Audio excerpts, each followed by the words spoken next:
3 in the morning. The room is dark, but inside there's noise. That conversation from yesterday, the pause before they answered, the shift in their voice. You know it doesn't matter. You know you should sleep, but the thought won't leave. And the more you push it away, the louder it gets. You've tried everything: distraction, positive thinking, breathing exercises, telling yourself it doesn't matter, but it keeps coming back, heavier each time. And what no one tells you, the fight is what makes it real, not the thought itself, the resistance, the pushing away, the mental effort to make it disappear. That's what gives it weight.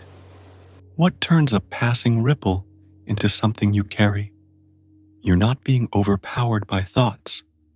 You're fighting something that was never solid to begin with. Dilgo Khyentse Rinpoche used to tell a story. 2 animals. A stick gets thrown. The dog chases the stick. Every single time. Doesn't matter how many times you throw it. The dog will run after it. Bring it back. Wait for you to throw it again. That's most of us. A thought appears. We chase it. Follow it into worry, into planning, into replaying the past. And then another thought comes. And we chase that one too. Endless. But the lion doesn't chase the stick. The lion turns toward whoever threw it. And here's the part they don't tell you in meditation apps. When you turn toward the source of your thoughts, when you actually look for what's throwing them, there's no one there, just empty space, just thoughts appearing, no thrower, no solid source. And if there's no one throwing them, what exactly are you fighting? Today, we let this teaching meet the battle inside us now. Think about the last time a thought really bothered you. Maybe someone said something, and you replayed it over and over. Why did they say that? What did they mean? Should I say something back? And the more you replayed it, the heavier it got, like carrying a stone in your pocket. You could feel it, the weight of it, the realness of it. But here's the thing. Thoughts don't have weight. They don't have substance. They're not solid objects you can hold or carry. Dilgo Khyentse said it clearly. Thoughts are like rainbows. You see the colors in the sky, beautiful, vivid, but you can't wear them. You can't grasp them. They have no tangible existence. But we don't experience them that way, do we? We experience thoughts like they're solid, like they're threats, like they're facts about who we are, what's wrong with us, what we need to fix. And the more we resist them, the more solid they become.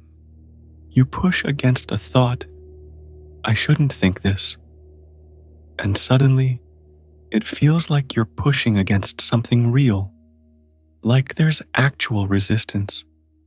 But it's not the thought that's solid, it's the pushing. You're lying in bed. Thought appears. I said something stupid today. You don't want this thought, so you push it away. Stop thinking about that, but it comes back, stronger now, so you push harder. Why do I keep thinking about this?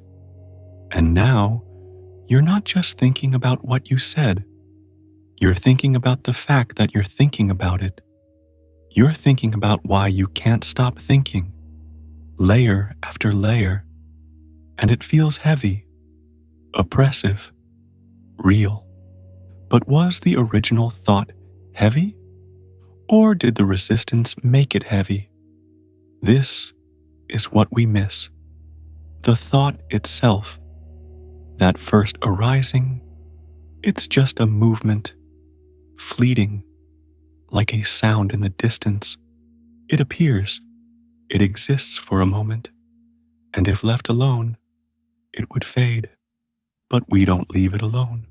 We grab it, we turn it over, we analyze it, we push it away, we try to understand why it's there. We create a relationship with it, and that relationship, that's what feels real, not the thought, the fight with the thought. The dog chases the stick because it believes the stick matters. The dog doesn't know the stick is just wood, just an object.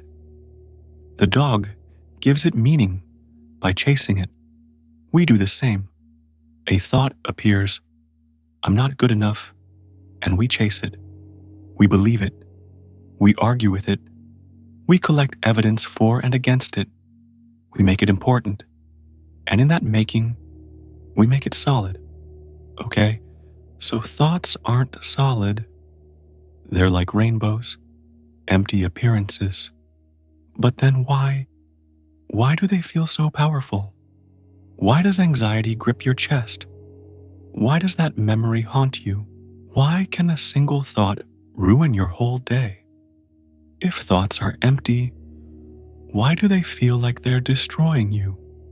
This is where it gets uncomfortable, because the answer isn't you're experiencing them wrong. The answer is the power isn't in the thought. It's in what you're doing with it. Think about it. A thought appears, just a movement in the mind, fleeting, but then you grab it. You believe it. You argue with it. You try to suppress it. You analyze why it's there.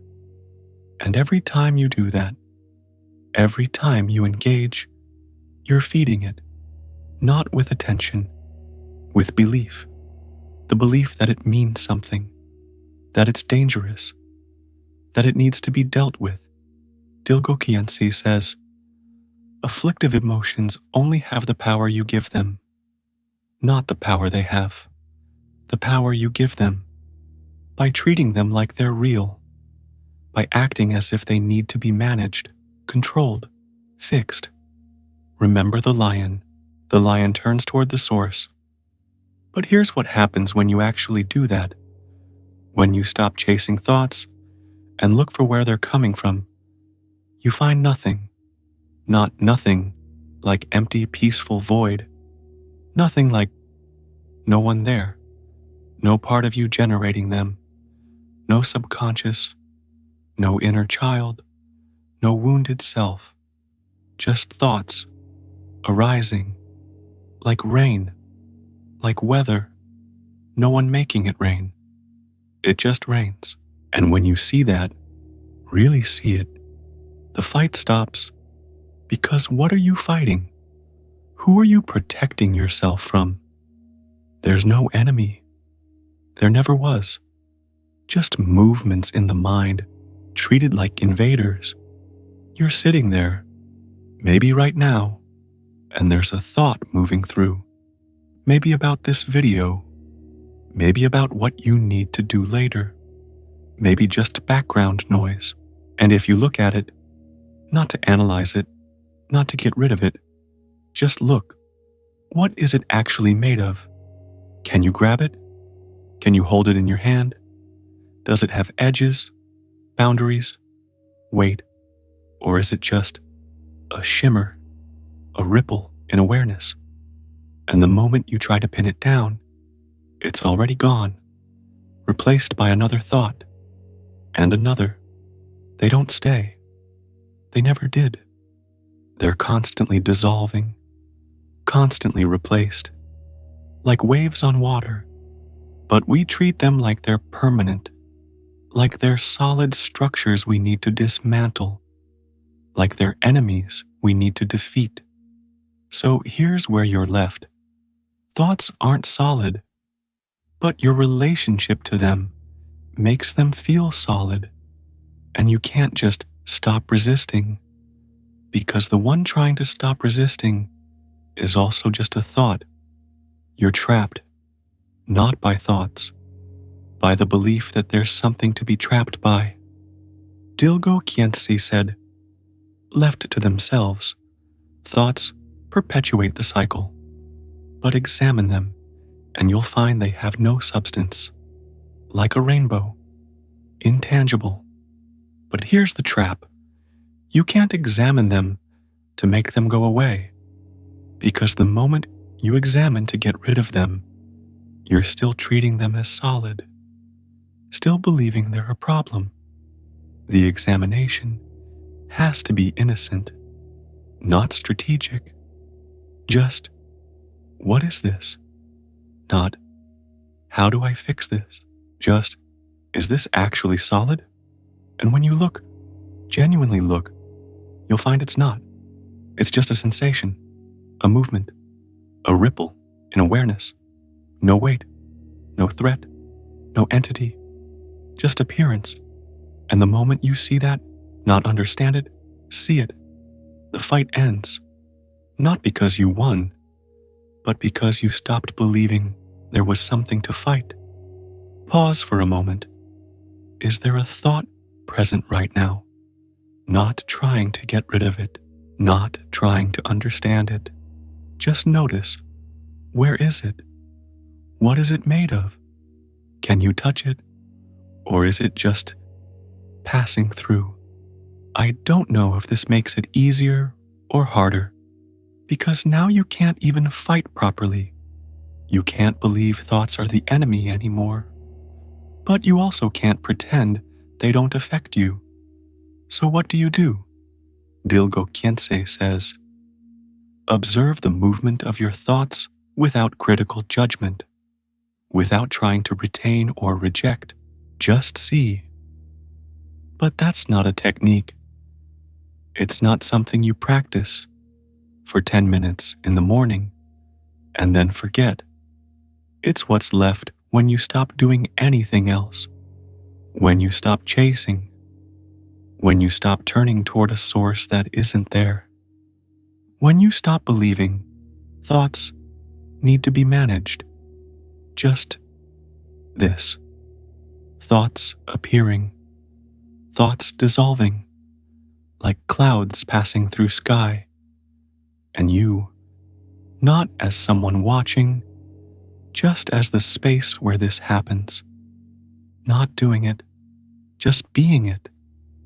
The nature of mind is vast, like the sky. Thoughts arise and dissolve within it.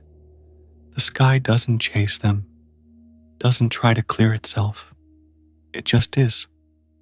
Maybe you're still waiting for the answer, the thing you're supposed to do, but there isn't one. Not because I'm withholding it, but because the problem was never real.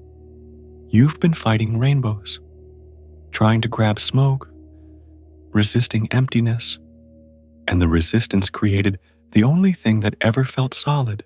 So what now? Nothing. Not as a practice, just nothing. Let thoughts come. Let them go. Stop grabbing. Stop pushing. Not because you're disciplined, but because you saw through the illusion. There's nothing there to control. There never was. The exhaustion you feel from trying to manage your mind, that's real. The thoughts you're trying to manage, they were never solid enough to need managing. The dog keeps chasing the stick because it doesn't know any better. But you're not a dog. You can see the stick for what it is. Just wood. Just an object. Nothing you need to chase.